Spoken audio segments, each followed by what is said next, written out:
ವರ್ಷದ ಕೊನೆಯ ತಿಂಗಳಾದ ಡಿಸೆಂಬರ್ನಲ್ಲಿ ಈ ರಾಶಿಯವರು ಮುಟ್ಟಿದ್ದೆಲ್ಲ ಚಿನ್ನ. ಮೊದಲನೆಯದಾಗಿ ಮೇಷರಾಶಿ. ಮೇಷರಾಶಿಯ ಮಾಸ ಭವಿಷ್ಯ. ಈ ತಿಂಗಳ ಮೊದಲಲ್ಲಿ 2ನೇ ಮನೆಯ ಅಧಿಪತಿ ಶುಕ್ರ ಭಾಗ್ಯಸ್ಥಾನದಲ್ಲಿದ್ದು ನಂತರ ಲಾಭಸ್ಥಾನಕ್ಕೆ ಪ್ರವೇಶವಾಗುತ್ತಾನೆ. ಶುಕ್ರ ಭಾಗ್ಯಸ್ಥಾನದಲ್ಲಿ ಹಾಗೂ ಲಾಭಸ್ಥಾನದಲ್ಲೂ ನಿಮಗೆ ಶುಭಕರ. ಈ ಮಾಸದ ಮಧ್ಯದಿಂದ ಶುಕ್ರ 10, 11ನೇ ಮನೆಯ ಅಧಿಪತಿ ಶನಿಯ ಜೊತೆ ಲಾಭಸ್ಥಾನದಲ್ಲಿ ಇರುತ್ತಾನೆ. ಶುಕ್ರ ಶನಿ ಇಬ್ಬರು ಯುತಿ ಯೋಗದಲ್ಲಿ ಲಾಭಸ್ಥಾನದಲ್ಲಿ ಇರುವುದು ಬಹಳ ಶುಭ ಫಲವನ್ನು ಕೊಡುತ್ತದೆ. ಹೊಸ ಉದ್ಯೋಗ ಸಿಗುವ ಸಮಯ.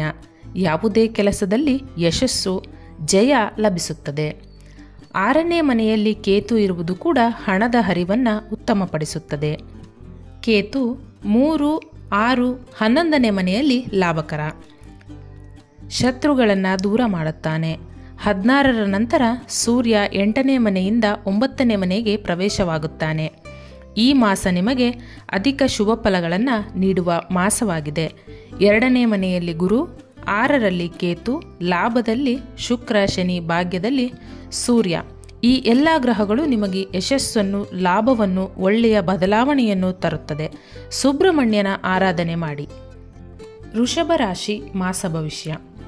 ಈ ತಿಂಗಳ ಪ್ರಾರಂಭದಲ್ಲಿ ನಿಮ್ಮ ರಾಶಿಯ ಅಧಿಪತಿ ಶುಕ್ರ ಭಾಗ್ಯಸ್ಥಾನದಲ್ಲಿ ಇದ್ದು ಶುಭ ಫಲಗಳನ್ನು ನೀಡುತ್ತಾನೆ. ಈ ಮಾಸದ ಮಧ್ಯಭಾಗದಲ್ಲಿ ಸೂರ್ಯ 8ನೇ ಮನೆಗೆ ಪ್ರವೇಶವಾಗುತ್ತಾನೆ. ಶುಕ್ರ 10ನೇ ಮನೆಗೆ ಪ್ರವೇಶವಾಗಿ ಶನಿಯೊಡನೆ ಯುತಿಯೋಗದಲ್ಲಿ ಇರುತ್ತಾನೆ. 3ರಲ್ಲೂ ಕುಜ, 11ರಲ್ಲಿ ರಾಹು, 7ನೇ ಮನೆಯಲ್ಲಿ ಬುಧ ಒಳ್ಳೆಯ ಆಯಕಟ್ಟಿನ ಜಾಗದಲ್ಲಿ ಇದ್ದು ನಿಮಗೆ ರಕ್ಷಣೆ, ಬಲ, ಹಣ ಎಲ್ಲವನ್ನು ಕೊಡುತ್ತಾನೆ. ವಿದ್ಯಾರ್ಥಿಗಳಿಗೆ ಕೊಂಚ ಹಿನ್ನಡೆ ಇದೆ. ಗಂಡು ಮಕ್ಕಳಿರುವವರಿಗೆ ಮಕ್ಕಳ ಕುರಿತು ಕೊಂಚ ಚಿಂತೆ ಇರುತ್ತದೆ.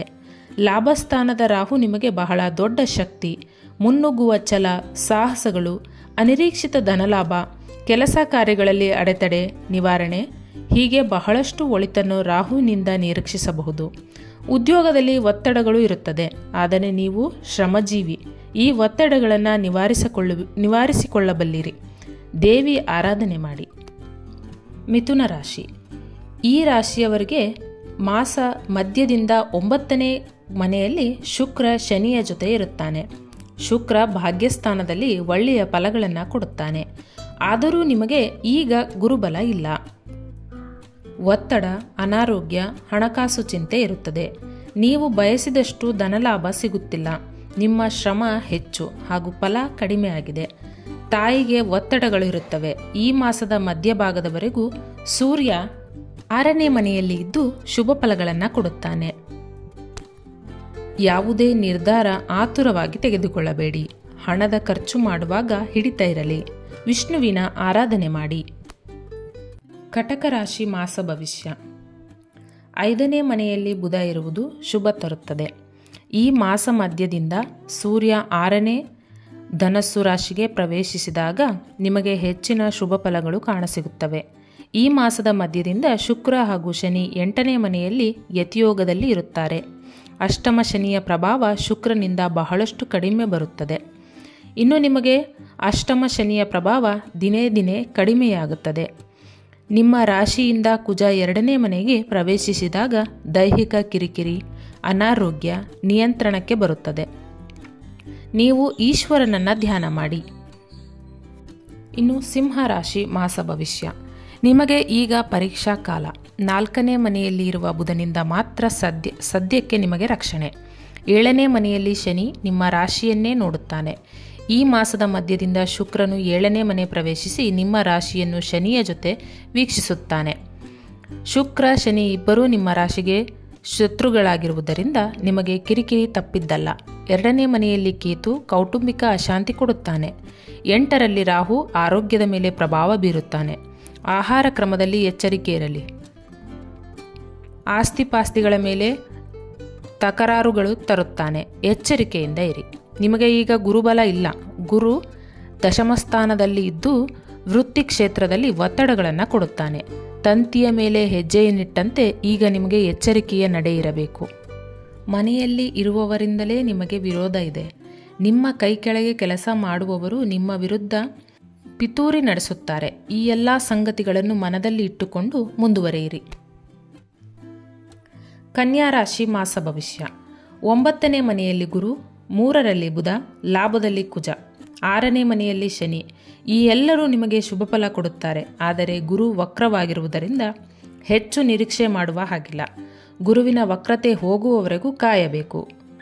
6ನೇ ಮನೆಯ ಶನಿ ನಿಮಗೆ ಅಧಿಕ ಧನಲಾಭ, ಕಾರ್ಯಕ್ಷೇತ್ರದಲ್ಲಿ ಯಶಸ್ಸು, ಕೀರ್ತಿ, ಪ್ರತಿಷ್ಠೆಗಳನ್ನು ಹೆಚ್ಚಿಸುತ್ತಾನೆ. ಆದರೆ ಕೇತು ನಿಮ್ಮ ರಾಶಿಯಲ್ಲಿ ಇರುವುದರಿಂದ ಆರೋಗ್ಯಕ್ಕೆ ಹಾನಿ ಇದೆ. ಅಲಂಕಾರಿಕ ಸಾಮಗ್ರಿಗಳ ವಸ್ತುಗಳ ಮಾರಾಟಗಾರರಿಗೆ ಒಳ್ಳೆಯದು. ಹಣದ ಅಭಾವ ಇಲ್ಲದಿದ್ದರೂ ಬೇರೆ ಬೇರೆ ಕಿರಿಕಿರಿಗಳಿಂದ ನಿಮ್ಮ ಮನಸ್ಸಿಗೆ ಹಿತ ಇರುವುದಿಲ್ಲ. ಧನ್ವಂತರಿ ದೇವರನ್ನು ಆರಾಧಿಸಿ. ತುಲಾ ರಾಶಿಯ ಮಾಸ ಭವಿಷ್ಯ. ಈಗ ಗುರು 8ನೇ ಮನೆಯಲ್ಲಿ ಇರುವುದು ಮಾನಸಿಕ ಒತ್ತಡ, ಹಣಕಾಸಿನ ತಾಪತ್ರಯ ಮೊದಲಾದ ಕಂಟಕಗಳು ಎದುರಾಗುತ್ತವೆ. ನೀವು ಎಷ್ಟೇ ಹೊಂದಾಣಿಕೆ ಮಾಡಿಕೊಳ್ಳಲು ಪ್ರಯತ್ನಿಸಿದರೂ ಹೊಸ ಹೊಸ ಸಮಸ್ಯೆಗಳು ಉದ್ಭವಿತವಾಗುತ್ತವೆ. ರಾಹು 6ನೇ ಮನೆಯಲ್ಲಿ ಇರುವುದರಿಂದ ಗುರುಬಲ ಶನಿಬಲ ಇಲ್ಲದೇ ಇದ್ದರೂ ಕೊಂಚ ಮಟ್ಟಿಗೆ ಜೀವನ ಸಮತೋಲನದಲ್ಲಿ ಸಾಗುತ್ತಿದೆ. 4ನೇ ಮನೆಯಲ್ಲಿ ಶುಕ್ರ ಈ ಮಾಸದ ಕೊನೆಯವರೆಗೂ ಇರುತ್ತಾನೆ. ಮನೆಯಲ್ಲಿ ನೆಮ್ಮದಿಯ ವಾತಾವರಣ ಇರುತ್ತದೆ. ವಾಹನದಿಂದ ಲಾಭ ಇದೆ. ಗೃಹಾಲಂಕಾರಿ ಖರ್ಚು ಮಾಡುತ್ತೀರಿ. ದೊಡ್ಡ ವಾಹನ ಕೊಳ್ಳುವ ಯೋಗ ಇದೆ. ವಾಹನಕ್ಕೆ ಸಂಬಂಧಪಟ್ಟ ವ್ಯಾಪಾರಸ್ಥರಿಗೆ ಒಳ್ಳೆಯ ವಹಿವಾಟು ನಡೆಯುತ್ತದೆ. 2ನೇ ಮನೆಯಲ್ಲಿ ಬುಧ ಇದ್ದು ಹಣಕಾಸಿನ ಸ್ಥಿತಿ ಸುಧಾರಿಸಲಿದೆ. ಈ ರಾಶಿಯವರು ತಿಂಗಳ ಕೊನೆಯಲ್ಲಿ ಏನಾದರೂ ಒಳ್ಳೆಯ ಸುದ್ದಿಯನ್ನು ಕೇಳುತ್ತಾರೆ. ವೃಶ್ಚಿಕ ರಾಶಿ ಮಾಸ ಭವಿಷ್ಯ. ಈ ಮಾಸ ಪೂರ್ತಿ ಗುರುಬಲ ಇದೆ. 2ನೇ ಮನೆಯಲ್ಲಿ ಸೂರ್ಯ, 3ನೇ ಮನೆಯಲ್ಲಿ ಶುಕ್ರ, 11ನೇ ಮನೆಯಲ್ಲಿ ಕೇತು, 7ನೇ ಮನೆಯಲ್ಲಿ ಗುರು ಇದ್ದು ಸಮಯ ಬಹಳ ಚೆನ್ನಾಗಿದೆ. ನೀವು ಅಂದುಕೊಂಡಿದ್ದ ಕೆಲಸಗಳು ನಿರಾಯಾಸವಾಗಿ ನೆರವೇರುತ್ತವೆ. ಹೊಸ ಉದ್ಯೋಗ ಸಿಗುವುದು, ಉದ್ಯೋಗದಲ್ಲಿ ಬಡ್ತಿ, ಮದುವೆ ಆಗುವುದು, ಮನೆ ಕಟ್ಟುವುದು, ಲೋನ್ ಸ್ಯಾಂಕ್ಷನ್ ಆಗುವುದು ಮೊದಲಾದ ಗುಣಾತ್ಮಕ ಕೆಲಸಗಳು ನೆರವೇರುತ್ತವೆ. ವಿದೇಶ ಪ್ರವಾಸ ಯೋಗ ಇದೆ. ನಿಮ್ಮ ಪ್ರಾಜೆಕ್ಟ್ಗಳೆಲ್ಲ ನೀವು ಅಂದುಕೊಂಡ ರೀತಿಯಲ್ಲೇ ನೆರವೇರಿ ನಿಮ್ಮ ಮನಸ್ಸಿಗೆ ನಿರಾಳವಾಗುತ್ತದೆ. ಸಹೋದರಿಯರಿಂದ ಲಾಭ ಇದೆ. ಇದೇ ಸಹೋದರಿಯರು ನೆರವು ದೊರೆಯುತ್ತದೆ. 5ನೇ ಮನೆಯಲ್ಲಿ ರಾಹು ಇರುವುದು ಸಂತಾನಕ್ಕೆ ಕೊಂಚ ದೋಷಕಾರಕ. ಇನ್ನು ಕೆಲವೇ ದಿನಗಳಲ್ಲಿ ಪಂಚಮ ಶನಿಯ ಪ್ರಭಾವಕ್ಕೆ ಒಳಗಾಗುತ್ತೀರಿ. ಪ್ರತಿಯೊಂದು ತೀರ್ಮಾನ ಯೋಚಿಸಿ ಮಾಡಿ. ಲಕ್ಷ್ಮೀ ನರಸಿಂಹರ ಪ್ರಾರ್ಥನೆ ಮಾಡಿ. ಧನಸ್ಸು ರಾಶಿಯ ಮಾಸ ಭವಿಷ್ಯ. 6ನೇ ಮನೆಯಲ್ಲಿ ಗುರು ಇದ್ದು ನಿಮ್ಮ ಸ್ಥಿತಿಗತಿಗಳು ಚಂಚಲಗೊಳ್ಳುವ ಸಾಧ್ಯತೆ ಇದೆ. ತೀರಾ ಆಪ್ತರ ವಿಯೋಗ ನಿಮ್ಮನ್ನು ಹೈರಾಣಗೊಳಿಸುತ್ತದೆ. ನಿಮ್ಮ ಯೋಜನೆಗಳು ನೀವು ಅಂದುಕೊಂಡ ರೀತಿಯಲ್ಲಿ ನಡೆಯದೆ ಟೆನ್ಷನ್ ಕೊಡುವ ಸಾಧ್ಯತೆ ಇದೆ. 3ರಲ್ಲಿ ಶನಿ ಇದ್ದರೂ ಈಗ ಬಲ ಕಡಿಮೆ ಇದೆ. ಶುಕ್ರನಿಂದ ಕೆಲವು ಶುಭ ಫಲಗಳು ಕಾಣುವಿರಿ. ವೃತ್ತಿಯಲ್ಲಿ ಸಮಸ್ಥಿತಿ ಇರುತ್ತದೆ. ವೃತ್ತಿ ಸ್ಥಾನದಲ್ಲಿ ಕೇತು ಇರುವುದರಿಂದ ಯಾವುದೇ ಬದಲಾವಣೆಗಳು ಈಗ ಸಾಧ್ಯವಿಲ್ಲ. ವರ್ಗಾವಣೆ, ಬಡ್ತಿ ಮುಂತಾದವು ಮುಂದಕ್ಕೆ ಹೋಗುತ್ತವೆ. ನಿಮ್ಮ ರಾಶಿಗೆ ಮಾಸದ ಮಧ್ಯಭಾಗದಲ್ಲಿ ಸೂರ್ಯ ಬರುತ್ತಾನೆ. ಇದು ಕೂಡ ಕೊಂಚ ಒತ್ತಡಗಳನ್ನು ಸೃಷ್ಟಿಸುತ್ತದೆ. ಈಶ್ವರನನ್ನು ಧ್ಯಾನ ಮಾಡಿ. ಶ್ರೀ ಗುರುರಾಯರ ಸ್ತೋತ್ರ ಕೇಳಿರಿ. ಮಕರ ರಾಶಿಯ ಮಾಸ ಭವಿಷ್ಯ. ಗುರು 5ನೇ ಮನೆಯಲ್ಲಿ ಇದ್ದರೂ ನಿಮಗೆ ಪ್ರಯೋಜನವಾಗುತ್ತಿಲ್ಲ. ಗುರು ವಕ್ರವಾಗಿದ್ದಾನೆ. ಗುರು ವಕ್ರತೆ ತ್ಯಜಿಸಿದಾಗ ನಿಮಗೆ ಶುಭ ಫಲಗಳು ಪ್ರಾರಂಭವಾಗುತ್ತವೆ. ಇನ್ನು ಕೆಲವೇ ದಿನಗಳು ಸಾಡೆಸಾತಿಯ ಪ್ರಭಾವ ಕೂಡ ಮುಕ್ತವಾಗುತ್ತದೆ. ಈ ತಿಂಗಳಲ್ಲೇ ನಿಮಗೆ ಏನಾದರೂ ಶುಭ ಸುದ್ದಿ ಬರಬಹುದು. ಅರ್ಹರಿಗೆ ವಿವಾಹ ನಿಷ್ಕರ್ಷೆ, ಹೊಸ ಉದ್ಯೋಗ, ಬಡ್ತಿ, ವಿದೇಶ ಪ್ರವಾಸ ಮೊದಲಾದ ಎಲ್ಲ ಶುಭ ಸಂಗತಿಗಳು ನಿಮಗೆ ಇವೆ. ಹೊಸ ಯೋಜನೆಗಳು ಕಾರ್ಯರೂಪಕ್ಕೆ ತರುತ್ತೀರಿ. ರಾಹು ಮುನ್ನುಗ್ಗುವ ಛಲ, ಕಾರ್ಯಸಾಧನೆ, ಧೈರ್ಯ, ಸಾಹಸಗಳನ್ನು ಕೊಡುತ್ತಾನೆ. ಅವಕಾಶಗಳು ಸಾಕಷ್ಟು ನಿಮ್ಮ ಮನೆಯ ಬಾಗಿಲು ಬಡಿಯುತ್ತವೆ. ಹಣಕಾಸಿನ ಸ್ಥಿತಿ ಸುಗಮವಾಗುತ್ತದೆ. 7 ವರ್ಷಗಳಿಂದ ಬಹಳ ಕಷ್ಟಪಟ್ಟಿದ್ದೀರಿ. ಇನ್ನು ಕೆಲವೇ ದಿನಗಳಲ್ಲಿ ಸಾಡೆಸಾತಿ ಶನಿಯಿಂದ ಬಿಡುಗಡೆ ದೊರೆತು ನೀವು ನಿರಾಳರಾಗುತ್ತೀರಿ. ದುರ್ಗಾ ಪರಮೇಶ್ವರಿ, ಬಾಲಾಜಿ, ದತ್ತಾತ್ರೇಯ ಇವರನ್ನ ಪ್ರಾರ್ಥನೆ ಮಾಡಿ. ಕುಂಭರಾಶಿಯ ಮಾಸ ಭವಿಷ್ಯ. ಬಹಳ ಕಠಿಣ ಪರಿಸ್ಥಿತಿಗಳನ್ನು ಎದುರಿಸುತ್ತಿದ್ದೀರಿ. ಮಾನಹಾನಿ, ಧನಹಾನಿ, ಆರೋಪಗಳು, ದೋಷಗಳು ಇವೆಲ್ಲವೂ ಇವೆ. ಕೆಲವು ನೀವೇ ಮಾಡಿಕೊಂಡು ಅಚಾತುರ್ಯಗಳಿಗೆ ಈಗ ಫಲವನ್ನು ಅನುಭವಿಸುತ್ತಿದ್ದೀರಿ. ಅಧಿಕಾರ ಇದ್ದರೂ ಆಪಾದನೆ ತಪ್ಪಲಿಲ್ಲ. 2ನೇ ಮನೆಯಲ್ಲಿ ರಾಹು ಇರುವುದರಿಂದ ಕೌಟುಂಬಿಕವಾಗಿಯೂ ಅಶಾಂತಿ ಎದುರಿಸುತ್ತಿದ್ದೀರಿ. ನಿಮ್ಮ ರಾಶಿಯಲ್ಲೇ ಶನಿ ಇರುವುದು ಬಹಳ ಇಕ್ಕಟ್ಟಿನ ಪರಿಸ್ಥಿತಿಯಾಗಿದೆ. ಐಷಾರಾಮಿಯಲ್ಲಿದ್ದರೂ ವನವಾಸ ಅನುಭವಿಸುತ್ತಿರುವಂತೆ ಪರಿಸ್ಥಿತಿ. ಈ ಸಂಕಷ್ಟಗಳು ತಿಳಿಯಾಗಲು ಬಹಳ ಸಮಯ ಬೇಕು. ಈಗ ನೀವು ಹತ್ತಿರದ ದತ್ತಪೀಠಕ್ಕೆ ಹೋಗಿ ದರ್ಶನ ಮಾಡಿ ಬನ್ನಿ. ನಿಮ್ಮ ಗುರುಗಳ ಆಶೀರ್ವಾದ ಪಡೆಯಿರಿ. ಮೀನರಾಶಿಯ ಮಾಸ ಭವಿಷ್ಯ.